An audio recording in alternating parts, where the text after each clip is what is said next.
Масовната екоакција за чисти населби штипскиот градоначалник Иван Јорданов денеска ја продолжи во приградската населба Три Чешми со ангажман на двете јавни претпријатија Исари и Стипион и расположивата механизација. На повеќе пунктови од населбата се собираше и носеше на собраниот смет, ѓубре и кабаст отпад.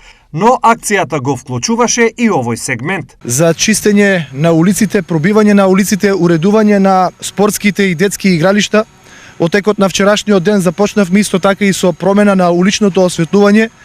Ја подобруваме ефикасноста на јавните претпријатија во интерес на граѓаните на општина Штип. Ќе продолжиме и во наредниот период и во наредните населби. Безрезервно граѓаните од оваа населба ја поздравија заложбата на градоначалникот Јорданов, вакви и слични акции да има почесто. Во е убаво што се направи, полно беше лист со ораси, и многу добро. Убаво што се направи, се е убаво. Ако направите тоа, мене ми мило. Добро, во секој случај добро.